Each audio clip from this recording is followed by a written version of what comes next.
Swayam Prabha. Digital India. Educated India.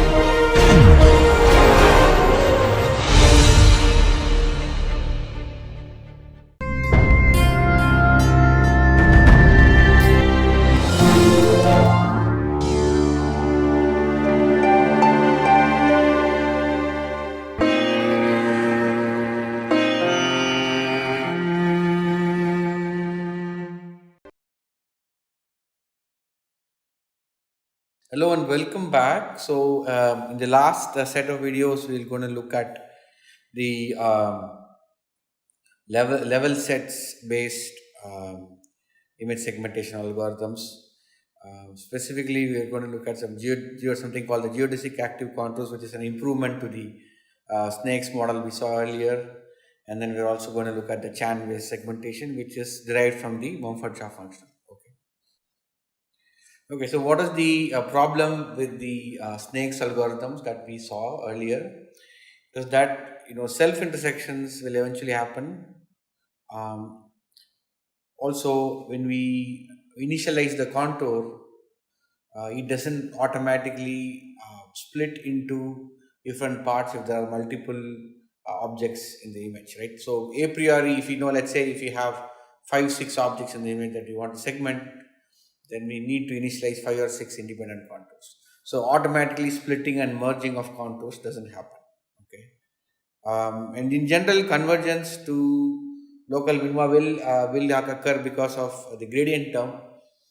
There are going to be quite a few noisy pixels in an image, and eventually those will contribute to the local minimum. So that problem is always there, right? But advantage is that you can incorporate pair shape knowledge. We'll look at this in the next class, next week's of lectures. Next week lectures, and you also have the advantage that you only have to track a limited number of points, even for very large images. So that's a advantage. However, the biggest problem is the convergence to local minima, as well as are difficult to program in terms of keeping track of the contours so that it doesn't intersect with itself, and also if you want to split and merge if there are multiple objects in the image. So this is where the level sets representation comes in. So what we do here is that we embed the curve that we are trying to propagate into this level set function, typically denoted by phi. Okay, and we actually evolve the level set function. That is, the function is evolved to propagate the curve. But how is it different? Here we are actually changing. If you think of the phi as a function, then we are changing the value of the function at every point. Okay, but in the snakes model, we are actually displacing the point itself, right? So that's a big difference between the two. So we'll look at what that means in the next few slides. But in general, what we do is we will embed the curve in the function phi. So how do we embed the curve in phi? We will embed it as a zero level set. Okay, or typically it's a zeroth level set, right? So phi is like, think of it as a function which has values everywhere. In the sense, if you discretize it, you can think of it as a 2D grid, same size as the image, and has equal number of pixels as the image, and every pixel has a value. And we embed the curve in that function by setting those pixel values to 0 that correspond to the curve. Okay, that's typically how it's done. So for instance, typically I'll just give you a very small demonstration here. I'll just use this. So for instance, if you have this, let's say this is the original image size, right? So and I'm just going to make this into a small grid. So if you have a curve which is something like this, okay, so typically you would, in an image, you would keep track of discretize this curve and keep track of these individual points, okay, and then move them, and then you would displace those points, and those points, as you saw earlier, would be displaced so as to make sure that the curve overall is smooth, and also that it gets closer to the edge of the image. So it will be driven by the image forces. So in the case of this is your typical this is your snake's representation, right? Where you have now when you talk about let's say level set representations, let's just redo this. It's very simple.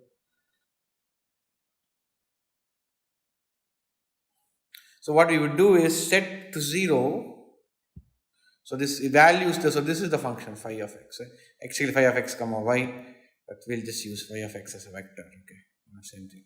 So you will set the values to 0 of this function wherever there is a curve. Okay, it's approximately that what we see here. Okay, and you would evolve phi of x comma y. This is evolved.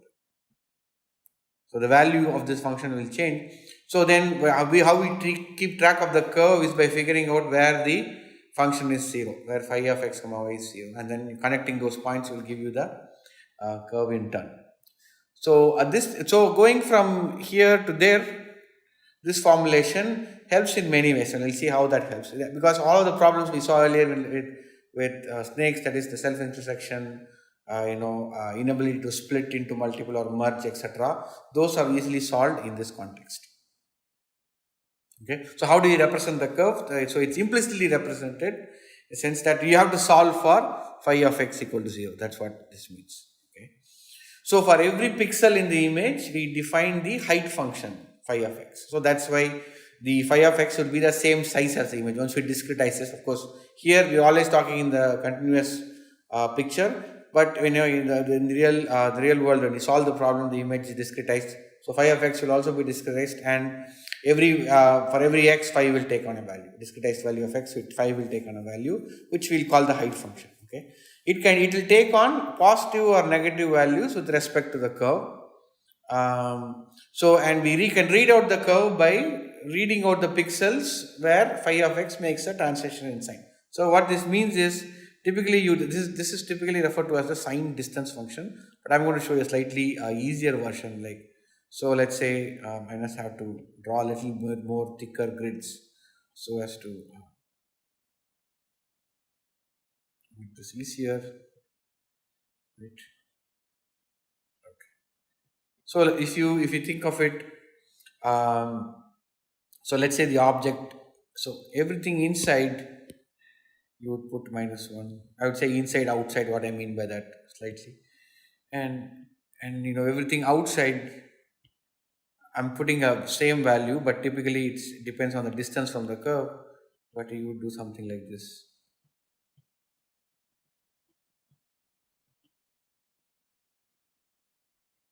Yes, +1 everywhere, and it's -1.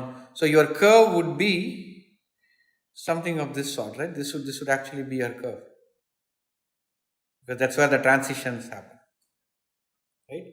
So, and this would be the value phi of x.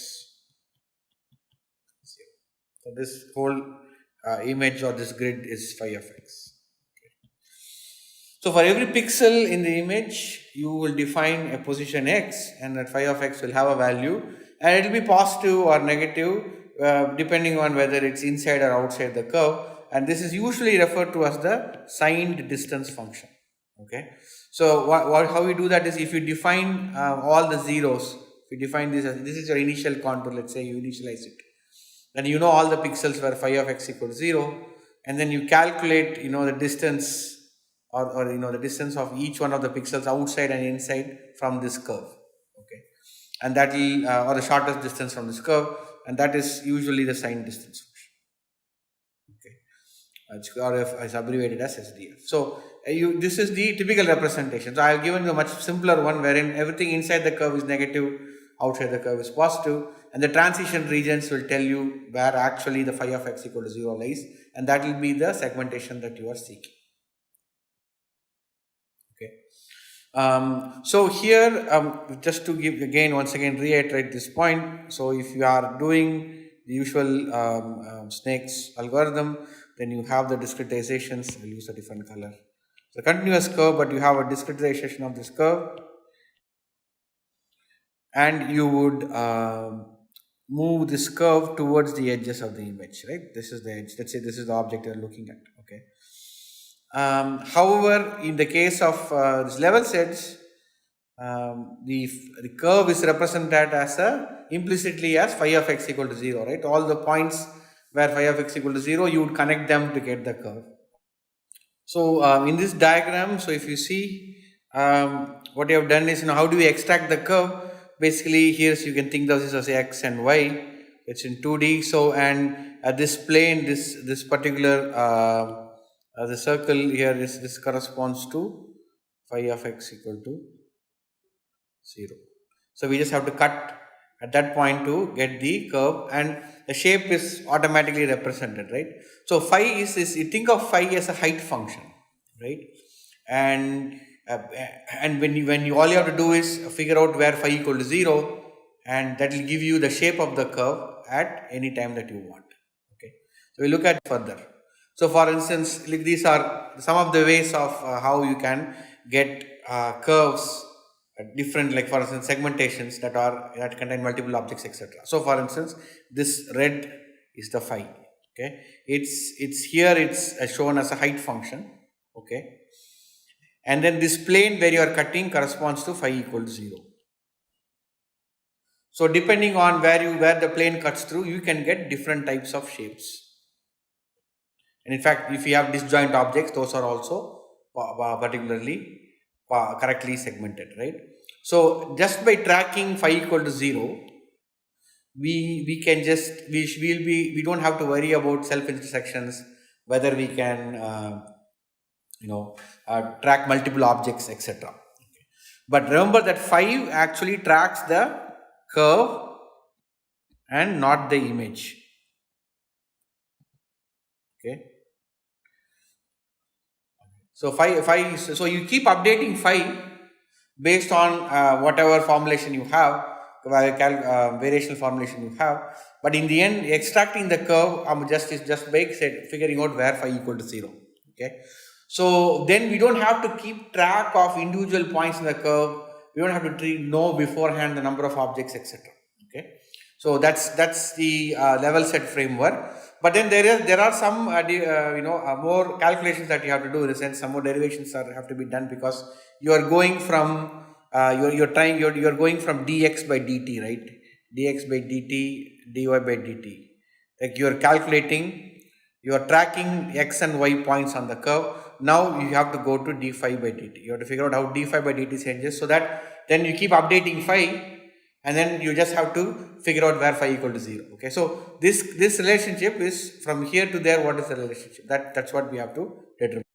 Okay, so the level set evolution equations, right? So we are looking at, so far the snake's algorithm purely looks at evolution of x comma y on the curve, right? So now we are going to look at evolution of phi. How does phi change with time? So before that, let's look at some of the developments that led to this level set formulation. Okay, so the displacement of the curve typically can be resolved along the tangent to the curve and normal to the tangent. Okay, see, tangent motion has no impact on the evolution, right? Because if you are moving along the tangent, then the curve stays in place. Curve doesn't shrink or expand or deform in any way. Curve just remains as it is. So the normal is typically what the displacements normal to the curve, or what actually causes the deformation of the curve, and also for the curve to move. Okay, so the normal displacement we will typically attribute it to some speed function f. Okay, and we can actually write the curve evolution equation as dc by dt equal to f times n cap, where n is the normal, which is outward pointing, or in some cases inward pointing normal. So this is what I was talking about. So if you look at this set of contours, okay, the normal, let's say at any point, will let's say point in this direction, okay, and the tangents will be there. So let's set a point by point. So you can look at it at different points. Okay, so along the tangent to these curves, there is no motion. Only along the normal you have some form of component of the motion. Okay, then let's try to relate how how this phi changes corresponding to how x comma y move. Okay, So if we consider a point x comma y, we're only going to do 2D, right? So we don't have to worry about 3 dimensions, but it can also be done in 3D. So we consider x comma y, right? A point on the curve, point on the segmentation contour.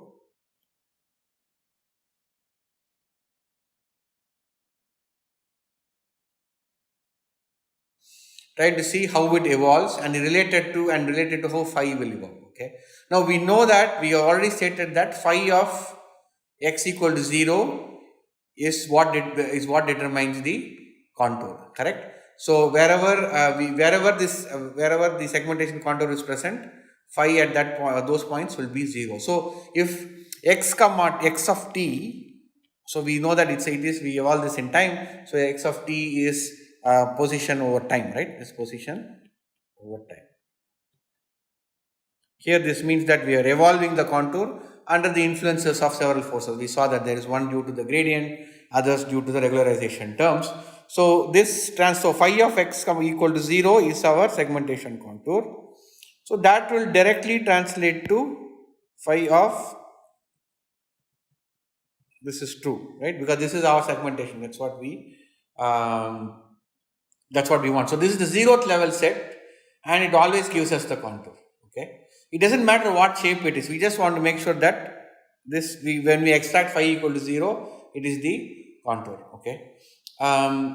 So if we know phi at t equal to 0, which is possible because we always initialize the contour, then at any time t, right? Any time t, we know that d phi by dt equal to 0. I'm excluding the explicitly a dependence on x, etc. Okay. Here, okay, when I say x comma x of t, I meant x comma y, right? I can also write phi of x of t, y of t, right? This is the thing. Okay. So if d phi by dt equal to 0, where I have suppressed the dependence on x and x of t and t, then using chain rule, we can write this as, so we'll write this as delta phi delta x delta t plus delta phi t. Sorry, this is d phi by dt equal to 0. Okay, t equal to 0. Okay. Now this actually translates to what? This will actually translates to, we can write it in the following form. Let me go to the next page so that it's easier to write. So we have delta phi,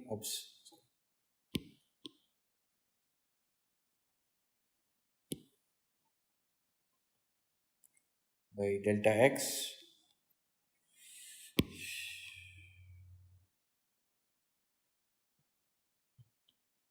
plus, so let me rewrite this.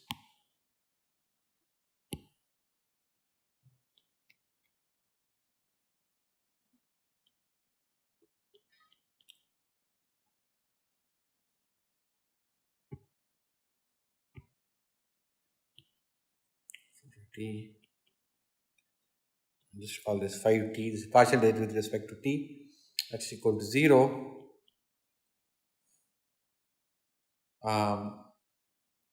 So then we can again rearrange this, so we get delta phi delta x is x t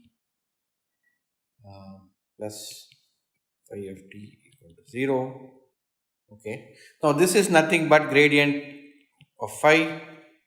Okay, and xt is just a speed, right? Because we want a speed in the sense the speed at which x moves, but we know that this speed is always going to be along the normal to the surface or normal to the contour. So we can always say xt equal to some speed function f. Okay, and n hat, where now n hat, it's not easy, it's very easy to see that n hat will be proportional to this. This is the normal, right? Why would this work? Because phi is nothing but, phi equal to 0. If you look at the level sets of phi, right, the gradient is always going to be perpendicular to the level sets at every point. So that's why gradient of phi will give you the normal. So we can then write, instead of xt, we replace it with some speed function. So phi t plus gradient of phi, some speed function f n cap equal to 0. Or if we, after some rewriting, we can always, come to this form, phi t plus f gradient of phi.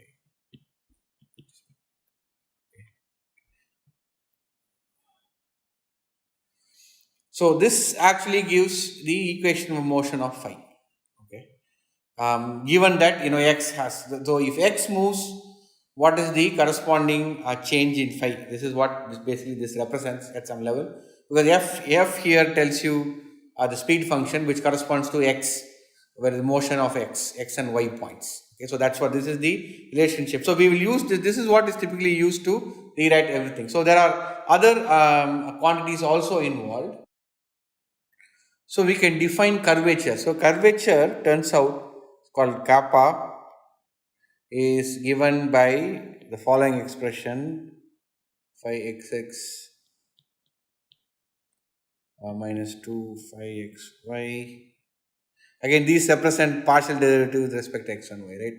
So it's the notation typically phi x by y plus.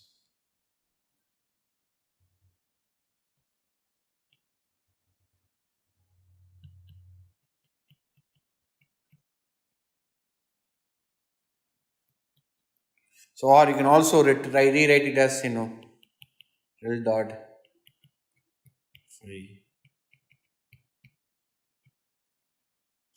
So this is nothing but this is basically del dot n, normal to the curve, gradient, the divergence with respect of the normal. Okay, so this again can be derived. So we won't go into the derivation on how we come to this. This you can take this as a definition of the curvature. Okay, del dot, rewrite this is not clearly written, del dot. Okay, so these key quantities that we would run into when we are using level set formulations for active contours. So we can now look at the geodesic active contour. So which is basically the improvement on the Snake's algorithm that we saw earlier. So first we begin with the definition of an image edge function. Okay, image edge indicator function, generally denoted by this. Can use 1 plus gradient of smooth version. I'm just going to, I will be some star. Since I star is nothing but a smooth version. Okay, so you will have some Gaussian filter involved with I. Okay, so I've just not indicated it there. So it's some edge function, right? So its value, when the value of the edge is very high, when the gradient is very high, this function will have a low value. And if it's when the image is smooth, in those regions this will have a higher value. Okay, and the smoothing is done to reduce noise. Okay, because we have this, sometimes if you use a simple Gaussian filter, we can get rid of some of the noise. And so in general, this function will take lower values at image boundaries compared with other regions. So we'll also define the level set function phi in terms of the signed distance function. So how do we do that? We do phi of x equal to, you can think of this as the minimum distance y belong to s.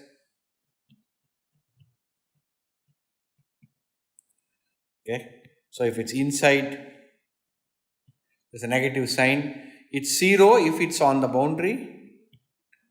Okay, so this delta s denotes the boundary. This is inside the boundary, and if it's outside, again,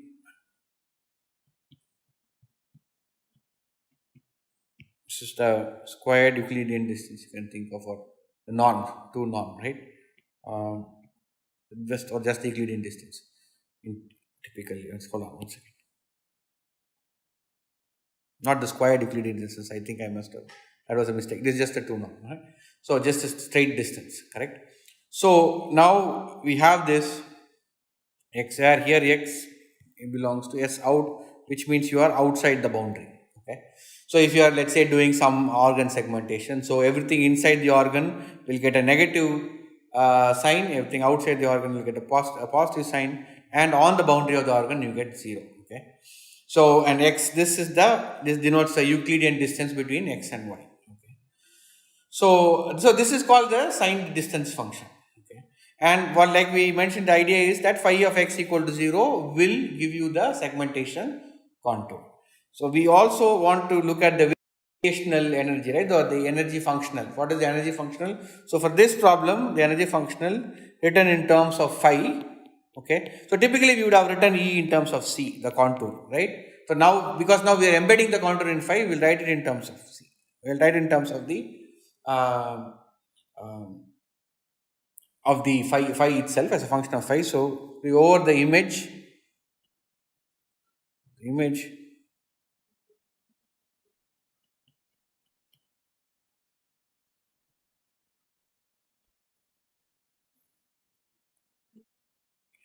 Okay. So here this delta function is basically, this is just some approximation of the delta function, right? Continuous approximation of the delta function, or differentiable, it's a continuous differentiable approximation, right?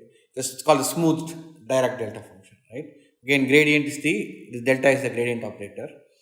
Okay. So what does this integral do? All it does is it calculates the line integral of the h function.